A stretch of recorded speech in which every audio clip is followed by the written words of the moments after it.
khususnya yang masih takut gagal, tolong hilangkan pikiran-pikiran demikian karena tentunya kesuksesan tidak akan sampai gitu kalau misalkan kita tidak melewati kegagalan dulu.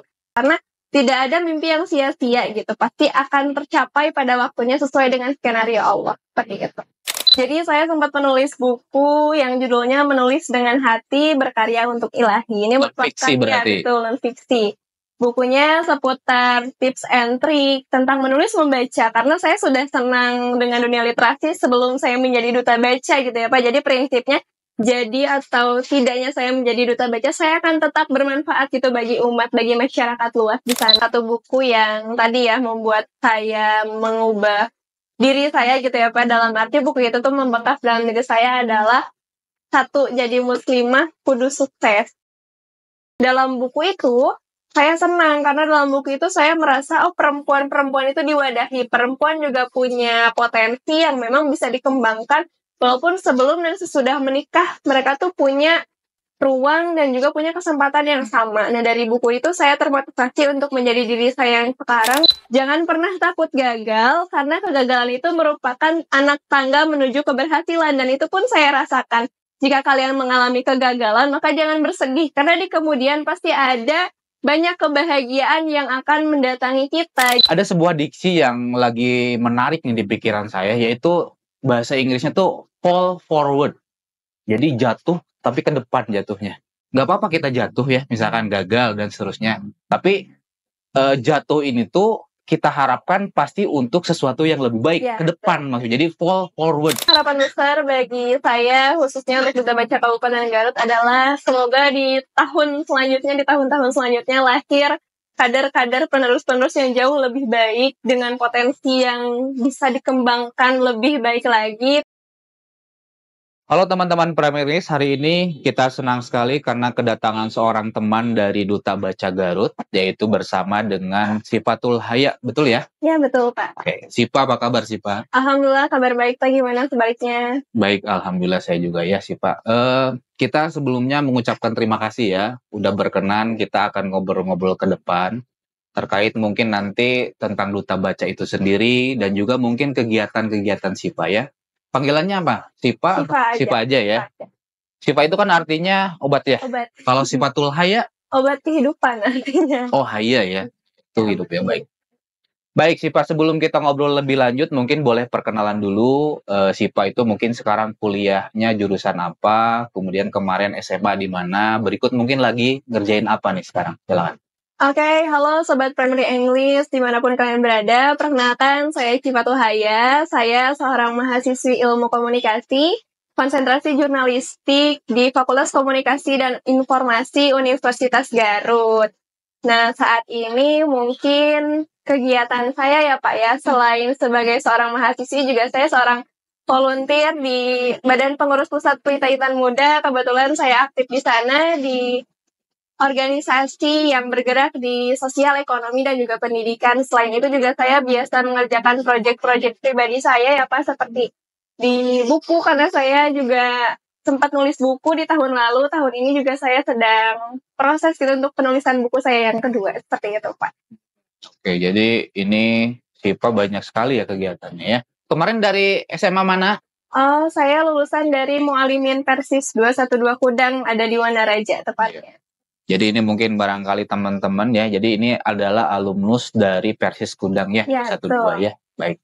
Baik, pertanyaan pertama mungkin sih Pak. Kenapa mengambil jurusan ilmu komunikasi? Di Uniga kan banyak tuh jurusan yang lainnya. Kenapa ngambil jurusan itu? Pertama karena dari sejak Mualimin saya punya ketertarikan dengan dunia public speaking, dengan interaksi dengan banyak orang saya senang gitu ya Pak. Ada ketertarikan dan juga vibes yang saya rasakan berbeda dengan jurusan yang lain walaupun saya sempat gap year 1 tahun sebetulnya Pak. Saya lulusan 21, saya gap year 1 tahun. Saya ngajar di Mualimin 1 tahun. Jadi sebetulnya saya senang dengan basic keguruan. Saya senang mengajar anak-anak. Saya juga biasa ngajar sekolah agama, ngaji. Cuman saya punya ketertarikan juga di dunia jurnalistik. Saya mencoba mencari-cari jurusan yang sesuai dengan passion saya itu di mana. Ternyata di Garut itu juga ada, salah satunya di Universitas Garut, ada ilmu komunikasi, dan senang sekali saya rasanya ketika mengetahui di ilmu komunikasi ini ada konsentrasi jurnalistik. di mana saya termotivasi dengan Mbak Najwa, dengan bagaimana peran perempuan dalam menghadapi politik gitu, bagaimana perempuan juga turut berperan aktif gitu dalam berbagai bidang. Saya termotivasi untuk, oh ternyata perempuan pun punya peran yang sama pentingnya gitu, tidak ada kesetaraan gender antara laki-laki dan perempuan tadi.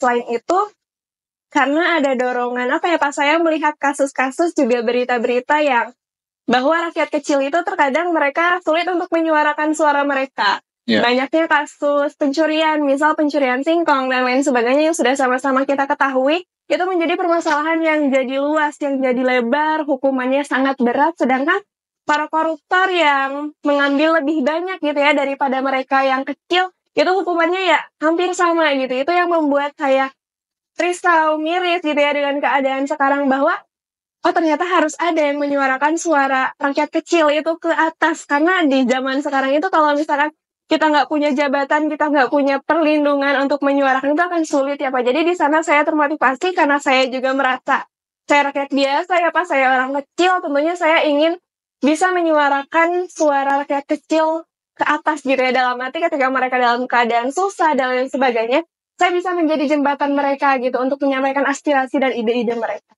Itu Pak, itu alasannya. Berarti sekarang semester berapa? Sekarang masuk semester 5 Pak. Oh, jadi tingkat 3 ya? Iya, Oke. tingkat 3. Seseru apa sih belajar ilmu komunikasi di Uniga? Ini mungkin barangkali ada anak kelas 12 yang masih bingung nyari jurusan nih. Ya. Siapa tahu istilahnya jadi, oh ternyata ilmu komunikasi seru juga ya. Gimana sih, seru gimana? Seseru itu belajar ilmu komunikasi karena kita belajar tentang dasar-dasar komunikasi, tentunya kita kembali disadarkan betapa pentingnya komunikasi yang baik. Kadang kan orang-orang berpikir, anak ilmu komunikasi cuma belajar ngomong aja gitu. Nggak usah masuk ilmu komunikasi karena ya cuma diajarin ngomong. Padahal enggak, kita belajar dasar-dasar komunikasinya, etikanya, kemudian filsafatnya, dan lain sebagainya.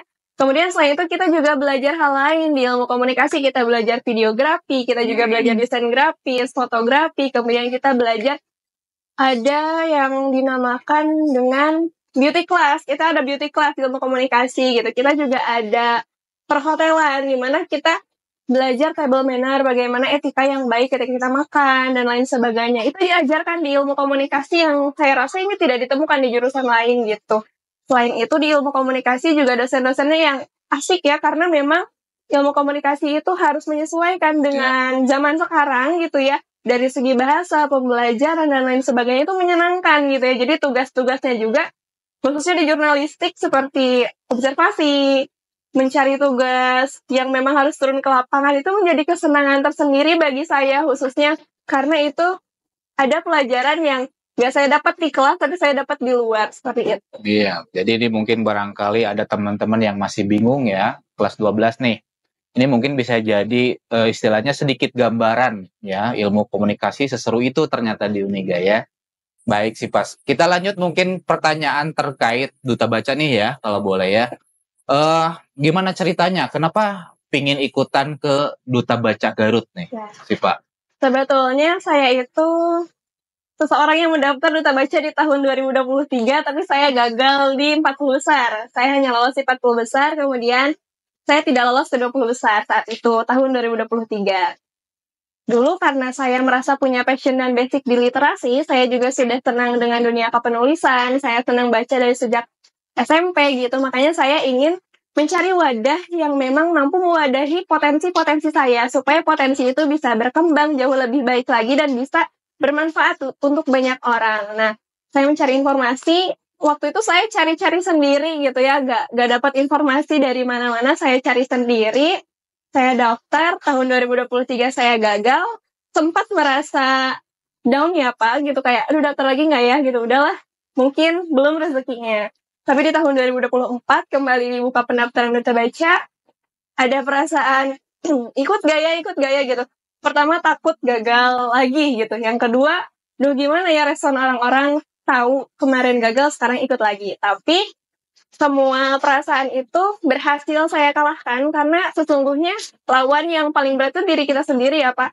Saya melawan diri saya sendiri untuk kembali meyakinkan diri saya kalau tujuan saya memang baik, tujuan saya untuk kebermanfaatan yang lebih luas lagi. Tentu saya tidak boleh kalah dengan pikiran saya, dengan omongan orang lain. Maka dari itu saya memutuskan untuk ikut lagi di tahun 2024. Ini berbuah hikmah sampai saya kemarin alhamdulillah mendapatkan juara 1.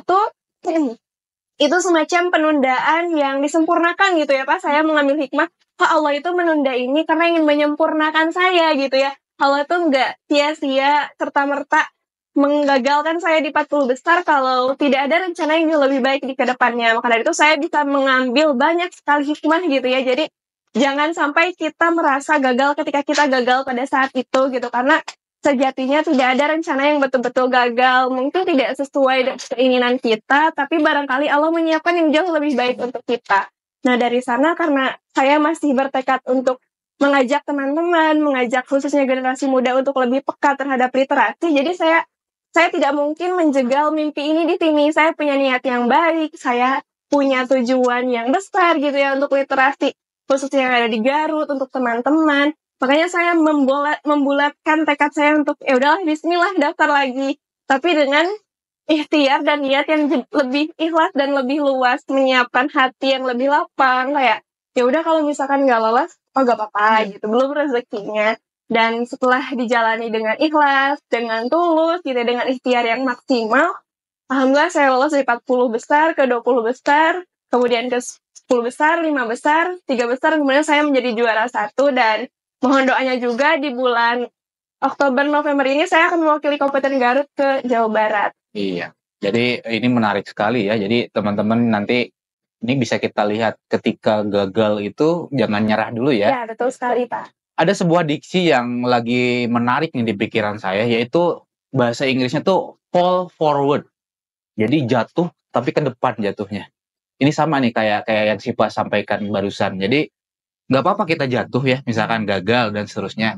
Tapi jatuh ini tuh kita harapkan pasti untuk sesuatu yang lebih baik Ya, ke depan maksudnya. Jadi fall forward itu saya temukan kemarin-kemarin lah kata-kata itu. Jadi saya rasa ini bagus sekali kata-kata ini ya. Jadi kita jatuh tapi jatuhnya tuh ke depan gitu. Yang tadi yang sama lah kayak yang Sipa sampaikan, bahwa ada sebuah hikmah yang mungkin di depan itu ternyata lebih baik dan terbukti 40 besar gagal tapi pas dicoba lagi juara pertama. Sipa ya gitu ya. Oke, nah sejauh dari ini nih, Sipa kan istilahnya sudah menggandeng sebagai duta baca Garut ya, gitu. Program-program yang sudah dijalankan apa aja nih bersama teman-teman? Oke, kalau misalkan untuk program, kan mungkin ada program yang individu yang dicanangkan di advokasi sebelum jadi duta baca, dan juga ada program dari duta bacanya yang memang sudah bawaan dari duta baca. Kalau untuk program saya pribadi, itu saya sudah melaksanakan kegiatan book talk atau bincang buku. Itu berupa talk show, kemudian NSBM, ngobrol, satu buku merubahmu. Gimana saya mencari tahu seseorang itu first impression jatuh cintanya tuh sama buku apa sih, sehingga dia itu tertarik untuk baca buku lebih banyak lagi ketika dia pertama kali baca buku apa. Karena kan pasti kata Mbak Najwa Shihab juga, kita hanya perlu menemukan satu buku untuk jatuh cinta. Cari buku itu maka mari jatuh cinta. Jadi saya tuh penasaran, orang-orang pasti beda-beda kan ya buku-bukunya. Barangkali ketika teman-teman sharing buku apa yang membuat mereka jatuh cinta, senang baca, orang lain juga termotivasi untuk baca buku itu. Barangkali buku itu jadi salah satu jembatan untuk mereka juga senang baca. Nah, selain itu juga ada, saya membuat sebuah komunitas ya Pak, namanya Komunitas Literary Journey atau platform literasi harian, di mana isinya itu kita ada fokus di kegiatan edukasi literasi. Kita membahas dasar-dasar dari literasi, khususnya dalam penggunaan bahasa Indonesia yang baik dan benar. Kita mengenal apa itu bahasa, apa itu puisi, pantun, dan lain sebagainya. Kita membahas lagi kembali hal-hal dasar gitu ya, yang memang sekarang saja ketika saya bertanya ke teman-teman mahasiswa apa itu puisi, dok saya lupa lagi gitu ya, masih banyak yang seperti itu. Makanya saya memulai dari hal-hal dasar dulu, dari yang kecil dulu sebelum ke hal-hal yang besar gitu, seperti itu. Kemudian yang selanjutnya ada review buku. Saya mereview buku via Instagram juga sama. Nah, nantinya itu di-share juga ke teman-teman. Dan saya juga punya satu grup khusus di WhatsApp ya, grup itu khusus untuk sharing literasi. Alhamdulillah pesertanya sudah ada 100 ya Pak ya. Banyak yang berpartisipasi. Di sana kita juga share konten ke sana. Jadi ada wadah juga gitu. Kita nggak cuma di sosial media, tapi kita punya orang-orangnya gitu yang memang punya kesadaran dan keinginan yang sama di dunia literasi. Nah, kemudian untuk program dari Duta Bacanya sendiri, yang pertama itu ada kembara literasi. Iya. Kalau kembara literasi itu seperti biasa kita sosialisasi ke sekolah-sekolah, kita mengenalkan apa itu Duta Baca, apa itu literasi, kemudian mengenalkan juga perpustakaan, karena peran kita sebagai brand ambassador perpustakaan ya Pak ya, mengenalkan perpustakaan bahwa perpustakaan itu ada di Kabupaten Garut, bisa dikunjungi dengan bebas gitu ya, merupakan fasilitas pemerintah yang bisa kita nikmati dan manfaatkan itu secara gratis. Nah, selain kembara literasi juga ada bincang revisi. Kalau bincang revisi kita melaksanakannya via live Instagram. Kita juga membahas suatu isu-isu terkini ya yang mungkin anak-anak muda membutuhkan asupan, amunisi, bahasan seperti itu, seperti bahasan psikologi juga ada, bahasan literasinya juga ada gitu ya. Nah, itu via Instagram dan itu biasanya yang menjadi narasumbernya masing-masing dari kita Duta Baca, jadi dijadwal. Nah, yang selanjutnya ada Ngantor, Duta Baca Ngantor. Nah, Duta Baca Ngantor itu merupakan program terbaru ya, baru ada di tahun ini dan baru berjalan juga. Jadi masing-masing Duta Baca itu melaksanakan ngantor di perpustakaan. Itu sebagai salah satu bentuk membranding juga perpustakaan. Kita hadir di perpustakaan, membantu pihak dinas dalam pelayanan dan lain sebagainya. Kita juga membantu masyarakat juga halayak yang hadir ke perpustakaan, ikut melayani, membantu mereka ketika mencari buku apa, kita bantu. Kemudian kalau misalkan ada yang kesulitan dalam memahami buku, kita juga membantu. Nah, itu biasanya dilaksanakan rutin ketika jam kerja Senin sampai Sabtu. Jadi nih teman-teman yang sedang menyaksikan sekarang, barangkali mau ngobrol-ngobrol sama anak-anak Duta, bisa ketemu di perpus ya.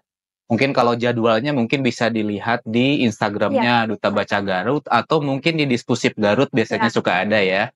Jadi betul yang tadi Sipa sampaikan bahwa kita punya perpustakaan gratis gitu ya, dan bangunannya pun Instagramable kan ya, bagus gitu ya. Buku lengkap, ruangannya luas. Itu sayang misalkan kalau misalkan tidak kita manfaatkan benar-benar gitu. Makanya nih teman-teman yang masih ragu atau mungkin masih ada yang belum tahu nih perpustakaan Garut di mana gitu. Itu kan dekat dengan rumah sakit umum lah gitu ya. Jadi teman-teman silahkan kunjungi dan manfaatkan semua fasilitas yang ada di sana ya dan bersama. Dan tadi barangkali mau ngobrol-ngobrol sama Duta Baca, anak-anak Duta Baca, itu ada program ngantor tadi ya. Kemudian selain itu juga ada teras dialektika. Kalau teras dialektika itu kita mengadakan semacam talk show offline di perpustakaan di lantai 3. Nah, setiap 1 bulan sekali kita masih membatasi ya 10 orang tercepat atau 20 orang tercepat untuk mendaftar.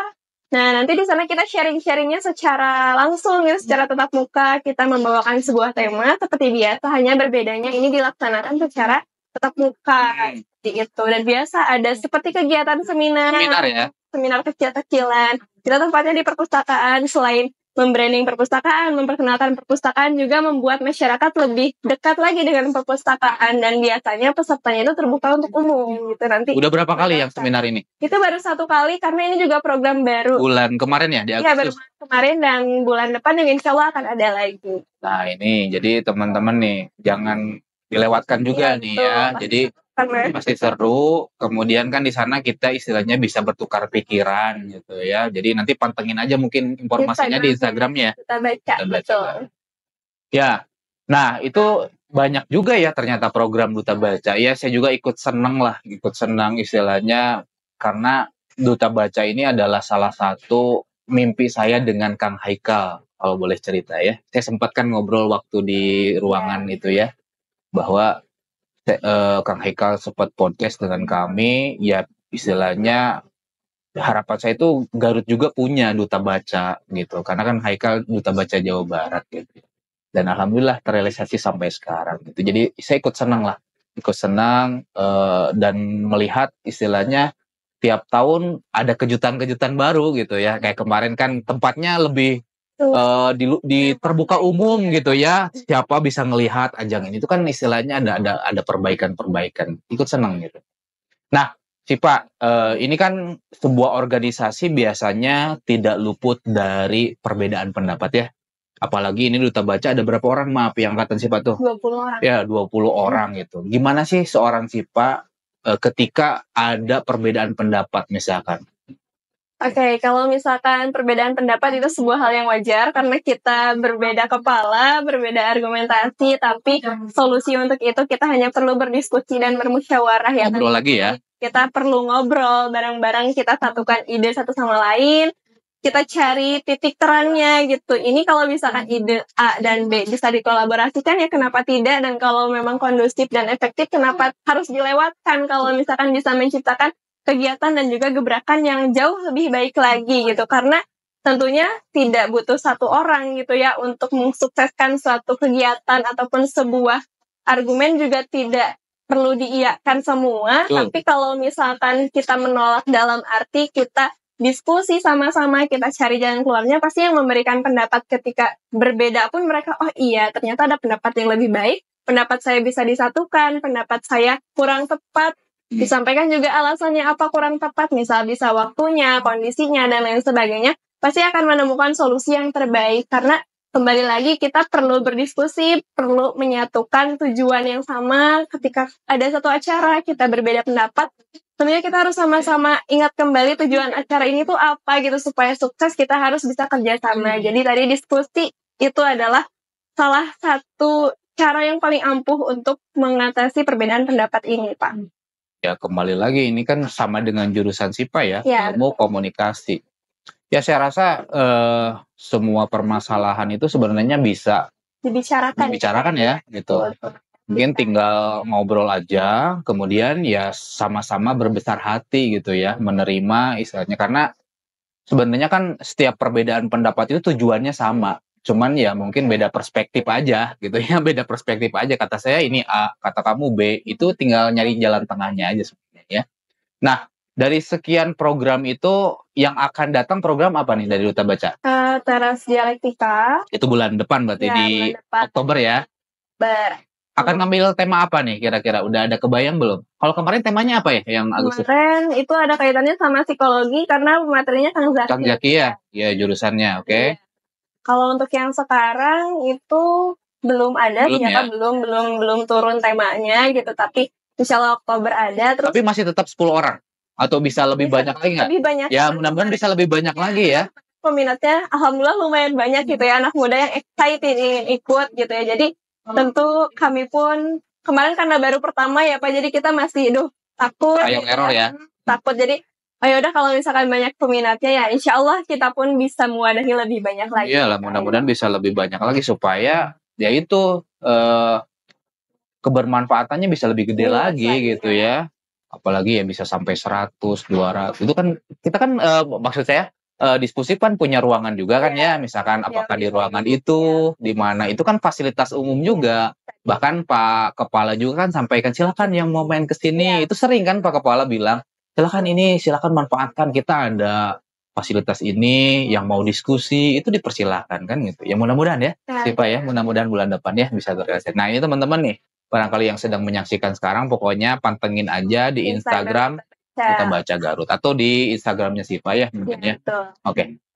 Selanjutnya nih mungkin apa harapan seorang Sipa bagi Duta Baca nih ke depannya, harapan besarnya? Tentunya harapan besar bagi saya khususnya untuk Duta Baca Kabupaten Garut adalah semoga di tahun selanjutnya, di tahun-tahun selanjutnya lahir kader-kader penerus-penerus yang jauh lebih baik dengan potensi yang bisa dikembangkan lebih baik lagi. Pertama ya untuk kebermanfaatan bersama, kemudian untuk nama Duta Baca, untuk mengharumkan dinas juga gitu ya, diskusi karena kita juga bagian dari dinas, kita brand ambassador dari perpustakaan ya. Saya harap kader-kader selanjutnya bisa melanjutkan estafeta perjuangan kami di angkatan 2024 khususnya di tahun selanjutnya. Semoga anak-anak yang bergabung di Rumah Biru ini, karena Duta Rumah Baca Biru ya? Kenapa Rumah Biru? Karena Instagram kita warna biru, terus jasket kita itu warna biru, rompi kita warna biru, itu rompi paguyuban. Jadi paguyuban itu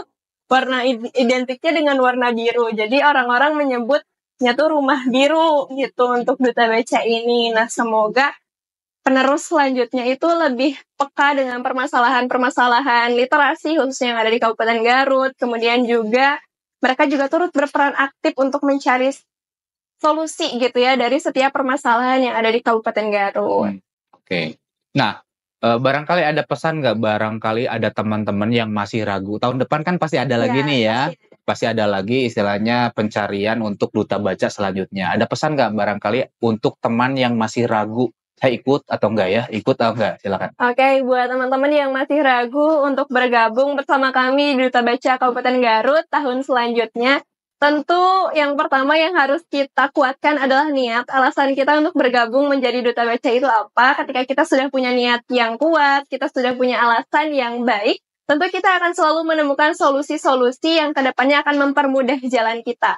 Jangan pernah takut gagal, karena kegagalan itu merupakan anak tangga menuju keberhasilan, dan itu pun saya rasakan. Jika kalian mengalami kegagalan, maka jangan bersedih, karena di kemudian pasti ada banyak kebahagiaan yang akan mendatangi kita gitu. Jadi buat teman-teman apalagi yang punya stigma kalau Duta Baca mah harus rajin baca. Tidak teman-teman, setidaknya kalau teman-teman punya niat untuk rajin baca, punya niat untuk setidaknya ada gertakan dalam hati untuk kayaknya di dunia literasi itu asik. Setidaknya ada perasaan-perasaan itu teman-teman bisa kembangkan di Duta Baca. Jadi jangan merasa wah, Duta Baca mah tiap hari baca dan lain sebagainya. Tidak, teman-teman. Tidak selamanya seperti itu. Maka ayo bergabung bersama kami di Duta Baca Kabupaten Garut tahun selanjutnya. Ya, jadi jangan ragu ya. Justru nanti banyak keseruan-keseruan yang istilahnya yang tadi Sipa sampaikan ya. Ada berbagai ya acara-acara baru tadi ya, ada program-program baru ya, ada ngantor, terus apa seminar yang tadi ya, dan seterusnya. Ya mudah-mudahan ya teman-teman yang masih ragu sudah tekad ya, bulat ya untuk ikut di tahun selanjutnya ya. Baik, Sipa, saya ingin loncat mungkin ke masalah literasi. Ini masih ada sangkut pautnya ya. Tadi Sipa di awal sudah sampaikan bahwa Sipa sudah menelurkan sebuah karya, ya, yaitu buku ya. Boleh cerita sedikit nih di balik pembuatan buku itu kenapa, terus sampai sudah sejauh mana nih buku ini? Oke. Jadi saya sempat menulis buku yang judulnya Menulis Dengan Hati Berkarya Untuk Ilahi. Ini merupakan non-fiksi. Bukunya seputar tips and trick tentang menulis membaca. Karena saya sudah senang dengan dunia literasi sebelum saya menjadi duta baca gitu ya Pak. Jadi prinsipnya jadi atau tidaknya saya menjadi duta baca, saya akan tetap bermanfaat gitu bagi umat, bagi masyarakat luas di sana. Makanya saya berusaha untuk setidaknya mengumpulkan hal-hal kecil dari diri saya itu untuk menjadi sebuah karya supaya bisa dinikmati oleh banyak orang. Kemudian kenapa sih judulnya Menulis Dengan Hati Berkarya Untuk Ilahi? Karena yang saya rasakan kalau saya menulis dengan hati, segala sesuatu yang disampaikan dengan hati itu akan sampai juga ke dalam hati gitu. Jadi pasti akan mudah dipahami. Saya juga menggunakan bahasa-bahasa yang tidak terlalu berat gitu supaya anak-anak muda tuh bisa mudah memahami. Kemudian kenapa harus berkarya untuk ilahi? Karena niat saya ini tuh untuk menebar manfaat gitu, untuk mencapai ridhonya Allah. Otomatis kalau misalkan saya ridho dengan karya saya, Allah juga ridho, pasti ada dan tidaknya pembaca buku saya, ini akan tetap berbuah pahala. Karena tadi niatnya ya ini untuk menggapai ridhonya Allah. Tahun berapa nih terbitnya? 2023 Pak. Oke, bulan? Bulan Mei. Tadinya buku kedua juga ditargetkannya pengen bulan Mei, tapi qadarullah terhambat dengan KKN. Ada juga proyek dengan dosen, buku bahasa Inggris juga Pak yang belum terrealisasi, jadi sempat tertunda gitu ya. Buku yang kedua ini belum lahir bukunya Pak. Insya Allah semoga bisa lahir tahun ini. Oke, dari buku itu deh, yang tadi yang buku yang pertama dulu ya, sudah sampai sejauh mana buku itu? Udah cetakan berapa? Kemudian kalau mau beli di mana nih?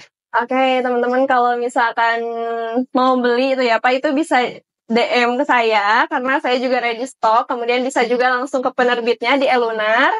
Kemudian kalau misalkan buku itu udah masuk batch 6 ya Pak. Kalau Open PO itu udah batch 6. Oh, udah batch 6 ya?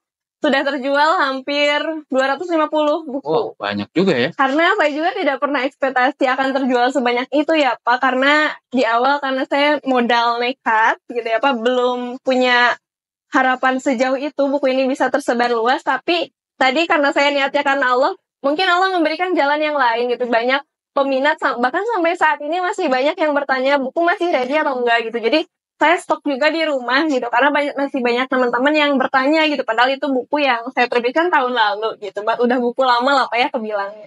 Sesulit apa sih nulis buku itu? Sebetulnya tidak sulit sebenarnya menulis itu, asal pertama kita konsisten sih Pak kuncinya, karena Berapa lama kemarin prosesnya? 3 bulan. Oh, Saya 3 bulan nulis itu itu. dari draft sampai selesai, sampai Iya. percetakan ya? Tapi kendalanya tuh dari diri saya sendiri sih Pak. Buku itu tuh sebetulnya sempat tertunda kurang lebih 1 tahun, karena feel saya dalam buku itu waktu itu sempat gak ada. Dalam arti, aku belum memaknai buku ini. Kalau feeling kita terhadap satu buku, satu tulisan belum ada, kita akan lumayan kesulitan gitu Pak buat meneruskan naskahnya. Jadi feel-nya sempat turun, akhirnya saya, ayo udah break dulu aja gitu buat tulis naskahnya. Saya kumpulkan dulu semangat, saya baca-baca buku lain dulu supaya saya kembali semangat gitu ya untuk melanjutkan naskah. Nah, ternyata kalau misalkan mood-nya udah baik, kemudian feel-nya udah dapat, 3 bulan juga selesai gitu. Sebetulnya nulis itu nggak sesulit itu. Ibaratnya nulis itu ngalir aja. Urusan revisi itu nanti di akhir. Jadi jangan kita nulis 1 lembar, dibaca dulu. Jadi itu kan lama gitu. Jadi gak apa-apa kita ikuti dulu aja tangan kita kemana nulisnya, hati kita, pikiran kita. Biarkan mereka keluar gitu semuanya. Jadi setelah itu baru kita baca dari awal. Nanti baru kita revisi. Karena secara tidak langsung, otak kita kalau misalkan merevisi dulu, nanti idenya keburu terhenti gitu Pak. Seperti itu sih Pak kalau nulis. Boleh spill nggak sedikit dari istilahnya ya mungkin sedikit intisari dari menulis ataupun dari karya dari Sipa itu apa? Oke, intisari dari buku itu tuh menjelaskan tentang bagaimana seseorang itu aku pribadi saya pribadi mengalami ketakutan untuk berkarya. Kenapa? Takut dihujat orang, takut karyanya tuh jelek, Nggak bagus. Ya, takut gak bagus. Wajar ya Pak awal-awal gitu kayak. Duh, ada nggak ya yang baca? Pasti ada perasaan takut, banyak overthinking lah ya Pak ya. Nah dari sana saya mencoba menghadirkan hati, meyakinkan para pembaca agar mereka tidak takut untuk berkarya gitu Pak. Dengan saya memberikan bagaimana tips and trick dasar-dasar gitu ya untuk menjadi seorang penulis. Itu apa saja tahapannya. Kemudian saya juga sampaikan, paparkan di sana khusus ya Pak 1 bab apa aja sih tantangannya gitu ya dalam menulis itu. Kemudian solusinya juga saya sampaikan bagaimana. Terus juga saya sampaikan juga semacam anjuran kita untuk menulis itu apa saja gitu ya. Karena walaupun dari sejak zaman Nabi dulu kan ikro bacalah itu kan sudah ada kaitannya ya Pak dengan literasi. Itu salah satu implementasi dari ikro. Karena ibaratnya kita membaca, tapi kalau misalkan pikiran kita itu tidak mengikatnya dengan tulisan, makanya ikatlah ilmu dengan tulisan gitu. Makanya dari sana saya mengajak teman-teman untuk yuk jangan takut berkarya. Kita mulai dari hal-hal kecil dulu di sana. Saya mencoba menghadirkan hati, juga mengajak pembaca secara perlahan dan sederhana supaya mereka itu sudah menumbuhkan rasa semangat juga pelan-pelan. Oh iya ya, berkarya itu ternyata nggak sesulit itu gitu. Bisa dimulai dari hal kecil, kita nulis diary kayak gitu Pak. Oke Sipa, saya penasaran terkait ininya. Bagaimana sampai bisa menemukan penerbit yang tadi apa namanya? Elunar. Sulit nggak? Cari-cari sendiri ya Pak, karena saya anaknya mandiri gitu. Saya modal nekat, saya cari tahu sendiri. Saya cari di mana ya kira-kira ada penerbit yang memang ramah di kantong ya gitu ya. Maksudnya dalam arti karena ada biaya buat ISBN juga ya Pak. Jadi cari yang Ini daerah mana Elunar tuh? Di daerah Jogja. Oh Jogja, oke, penerbit Jogja ya, oke. Setelah itu saya cari-cari di Instagram, seleksi dulu nih Pak yang sekiranya udah banyak terbitannya gitu ya, yang memang udah ternama juga. Setelah saya cek, oh ternyata Elunar, dan saya coba di Elunar, ternyata pelayanan dan lain sebagainya itu memuaskan sekali gitu. Dan kan ada potongan harganya itu sangat membantu juga ke penulis gitu. Tapi setelah itu saya juga makin kesini bertemu dengan banyak penerbit yang bagus-bagus yang notabene dekat di Bandung gitu, masih banyak juga. Oke, Sipa, selanjutnya ini masih istilahnya masih tentang literasi ya, atau misalkan tentang buku juga nih ya. Saya percaya sih setiap orang itu pasti istilahnya ada satu buku yang istilahnya keinget banget sampai sekarang. Ada nggak Sipa yang istilahnya mau di-share deh? Buku apa? Kalau misalkan satu buku yang tadi ya membuat saya mengubah diri saya gitu ya Pak, dalam arti buku itu tuh membekas dalam diri saya adalah Satu Jadi Muslimah Kudu Sukses. Itu judul bukunya. Tapi saya lupa lagi apa. Kudu Sukses ya? Iya, Kudu Sukses. Oke, kudu bahasanya. Iya, Kudu Sukses. Nah, buku itu tuh saya lupa karena waktu itu saya pinjam dari kakaknya teman saya. Jadi awal mula saya jatuh cinta dengan buku adalah dari buku pinjaman. Karena waktu saya mualimin, saya belum bisa mengumpulkan uang sebanyak itu ya Pak ya untuk membeli buku. Saya senang pinjam ke teman gitu ya. Kalau misalkan ada buku di rumahnya, saya pinjam. Dan buku itu membuat wawasan saya lebih luas karena di sana diceritakan kalau perempuan itu nggak cuma harus ngurus urusan rumah tangga aja gitu. Perempuan juga harus berprestasi dan lain sebagainya.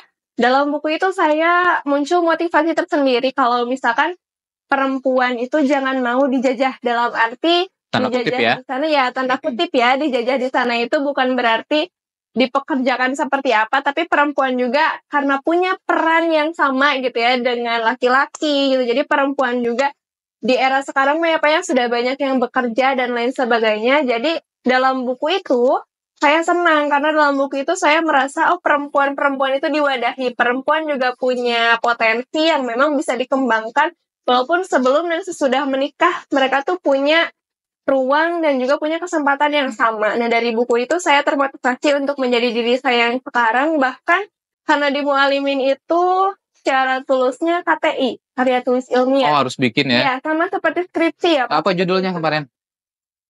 Apa ya? Tentang apa? Masih ingat? Tentang penyetaraan perempuan dalam dunia sosial dan rumah tangga. Karena saya bukunya itu, jadi saya terdorong untuk membuat judul itu gitu ya Pak, karena bagaimana sih kita bisa tetap aktif di luar di sosial masyarakat, tapi kita juga tetap bisa berperan aktif sebagai ibu rumah tangga misalnya. Jadi di sana saya membahas seputar itu dan ya dari sana juga saya senang dengan dunia kepenulisan. Saya tertarik untuk menulis buku karena penulisan KTI saya hanya 1 bulan waktu itu. Berbeda dengan teman-teman yang lain yang cukup lama. Kemudian bimbingan saya dengan guru juga lumayan cepat gitu ya Pak. Jadi dari sana ternyata potensi saya di sini dan ini yang harus saya kembangkan dari diri saya. Jadi menarik sekali ya. Sebenarnya tadi kuncinya itu kita harus kenal diri dulu ya. Jadi kekuatan kita apa, kelemahan kita apa. Itu sih poin yang harus istilahnya tiap orang tahu gitu. Supaya kalau ada yang kurang mungkin tinggal ditingkatkan, yang lebih berarti tinggal dilebihkan lagi gitu ya. Baik, kalau ini istilahnya kan tadi buku sudah ya, ini ada sangkut pautnya sih tentang mungkin pendidikan ya, ini pendidikan mungkin Indonesia secara keseluruhan. Sipa kan istilahnya sudah mengenyam pendidikan sampai taraf kuliah, berarti udah hampir mungkin ya 9-10 tahun, 11 tahun lah lebih ya. Lebih ya, 12-13, lebih dari 12 tahun. Ada masukan nggak, misalkan dari istilahnya sistem pendidikan kah, atau mungkin yang istilahnya keinginan Sipa demi pendidikan yang lebih baik? Oke, tentunya besar sekali apa ya harapan saya terkait dengan pendidikan yang ada di Indonesia, kemudian sistem pendidikan yang ada di Indonesia khususnya yang masih terbilang sangat kurang ya Pak ya, karena saya melihat sendiri di dasarnya aja ya Pak ya, mungkin pergantian kurikulum ini mungkin di kota itu terbilang ya lumayan bisa menyesuaikan ya, tapi ketika melihat di desa ya Pak, kemarin saya KKN, saya ngajar di SD, saya bertanya kepada gurunya, di sini belum punya buku kurikulum merdeka, jadi gurunya nyari sendiri di Google. Saya lumayan bingung Pak gitu ya ngajarnya gimana. Saya harus nyari sendiri bahannya karena mereka belum mampu untuk begitu. Padahal itu sekolahnya sudah negeri gitu ya Pak. Jadi tadi pemerataan sistem pendidikan kita yang masih pergantian ini tidak bisa disesuaikan dengan semua kalangan kota dan desa gitu ya. Seharusnya itu bisa ditinjau terlebih dahulu gitu, dipertimbangkan kembali apakah bisa masuk ke semua jenjang atau tidak, karena kita fokus yang di kota, yang di desa kan tertinggal jauh ya Pak ya. Tapi kadang anak-anak desa itu lebih banyak yang sukses gitu ya Pak. Anak-anak desa tuh orang-orang sukses biasanya berasal dari desa yang punya tekad yang kuat untuk memajukan desanya seperti itu. Nah, jadi saya berharap ke depannya pendidikan di Indonesia, khususnya sistem pendidikan di Indonesia ini itu lebih peka lagi, lebih peka terhadap kondisi yang memang real di lapangannya gitu. Jadi jangan boleh menciptakan inovasi-inovasi baru, tetapi kita harus mempertimbangkan apakah yang sebelumnya berhasil atau tidak gitu ya Pak. Ditakutkan yang sebelumnya juga belum maksimal, kita sudah ganti rencana yang lain, jadi kan ini saja belum tentu berhasil, kita sudah beralih, jadi kapan kita akan menemukan keberhasilannya gitu. Bagaimana kita bisa meninjau titik sukses program itu tuh bagaimana gitu, kalau misalkan sistemnya hampir sering gitu ya diganti-ganti. Selain itu juga fasilitas yang memang dituntut pergantian, tapi fasilitasnya juga tidak merata gitu ya Pak, dari segi fasilitas pendidikannya, kemudian dari segi aksesnya gitu ya Pak yang terbatas, apalagi yang di desa. Itu sih yang saya rasakan Pak di sistem pendidikan Indonesia, yang saya harap kedepannya pemerintah bisa lebih aware lagi gitu ya, bisa lebih meninjau kembali dan juga mempertimbangkan setiap pembaharuan-pembaharuan yang mereka lakukan. Jadi ini menjadi harapan bersama ya. Betul. Mungkin PR-nya kita masih banyak tadi tentang kesejahteraan gitu ya. Mudah-mudahan nanti ya, nggak tahu nih kapan. Nanti fasilitas belajar di kota dengan di desa itu sama gitu ya. Kemudian guru-gurunya pun istilahnya mendapatkan gaji yang layak gitu. Jangan lagi ada berita misalkan seorang guru yang istilahnya dia nggak masih nyari-nyari sambilan seperti kan banyak ya kita karena guru honorer tidak cukup mungkin biayanya, dia sepulang ngajar kerja apa gitu ya. Ya bukan berarti itu salah, enggak juga sih. Ya cuman kan istilahnya guru ini kan mencetak generasi bangsa gitu ya. Jadi jangan sampai ada berita guru ini masih pusing terhadap masalah perutnya gitu. Jadi ngajarnya pun nggak fokus karena ini gimana nih saya makan gitu. Ngajar dan seterusnya. Itu mudah-mudahan menjadi PR bersama nanti kita ya. Baik. Selanjutnya nih ada pertanyaan terkait mimpi ke depan nih ya, terkait tagline yang sering kita dengar. Indonesia Emas 2045 ya. Bahkan sekarang banyak tagline yang dibercandain nih jadi generasi cemas 2045. Tapi mudah-mudahan nggak seperti itulah. Nah, seoptimis apa Sipa melihat Indonesia tahun 2045? 20 tahun lagi lah kurang lebih. 20 tahun lagi, bagaimana, seoptimis apa? Sebetulnya setengah-setengah ya Pak, 50-50 gitu ya.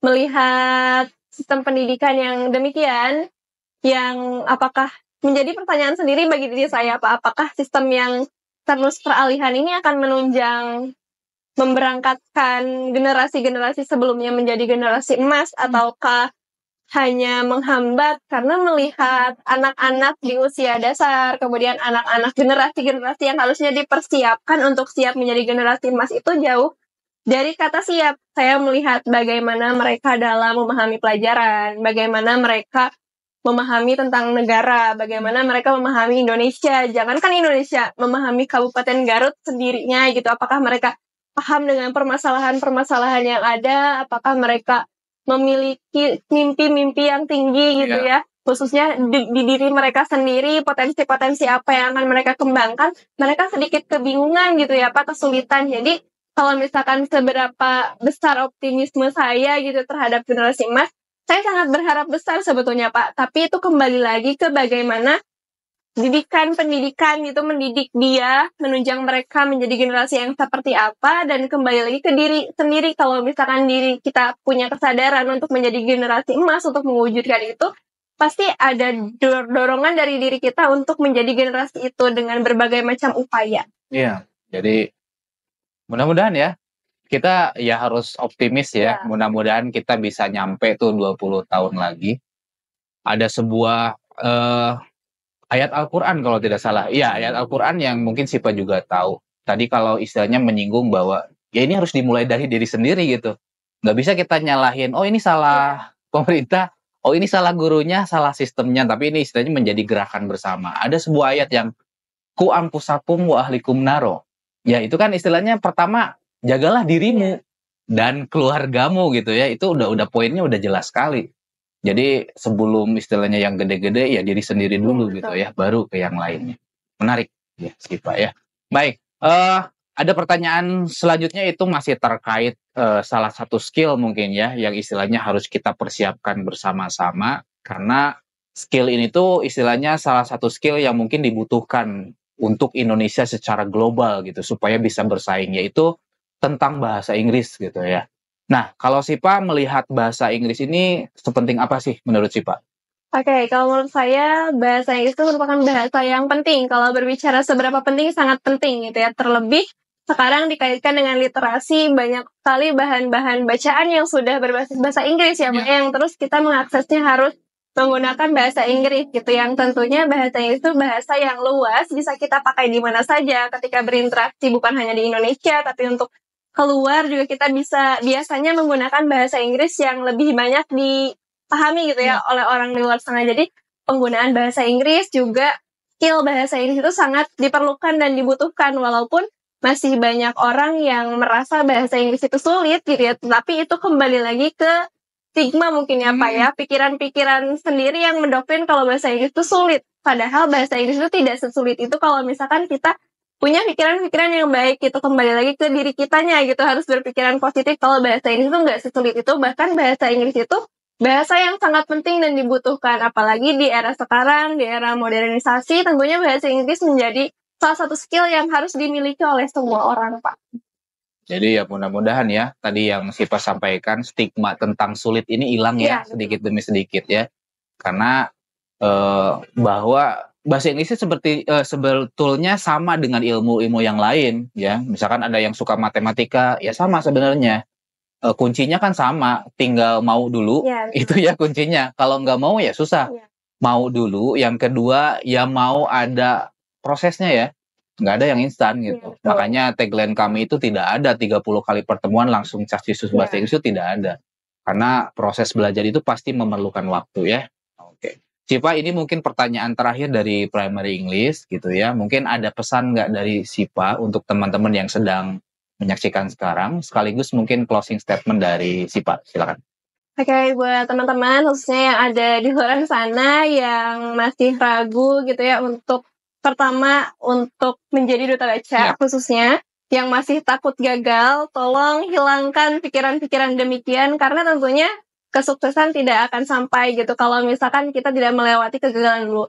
Walaupun kita berbeda-beda, ada yang langsung sampai ke garis finish, ada juga yang misal kita berasal dari garis start yang sama tapi kita tiba di finish yang berbeda, tentu itu bukan menjadi penghambat karena jalan kita berbeda-beda. Tentunya kita hanya perlu memaksimalkan ikhtiar, kita juga maksimalkan potensi yang ada dalam diri kita untuk menggapai mimpi-mimpi kita. Karena tidak ada mimpi yang sia-sia gitu, pasti akan tercapai pada waktunya sesuai dengan skenario Allah. Seperti itu. Baik sih Pak, hatur nuhun ya untuk hari ini. Mudah-mudahan kuliahnya lancar ya, selesai tepat waktu, dan juga mungkin kalau bisa lebih cepat aja gitu ya. Berikut mungkin peluang-peluang ke depan sih Pak ya, dan salam juga ke teman-teman Duta Baca, lancar untuk acara-acara dan program selanjutnya. Kita tunggu pokoknya ya, yang tadi mungkin nanti bulan depan ada kayak seminar, kita tunggu, mudah-mudahan itu lancar juga ya. Nuhun sih Pak ya. Ya, sama-sama Pak. Baik, teman-teman, itulah Sipatul Haya dari Duta Baca Garut 2024. Terima kasih.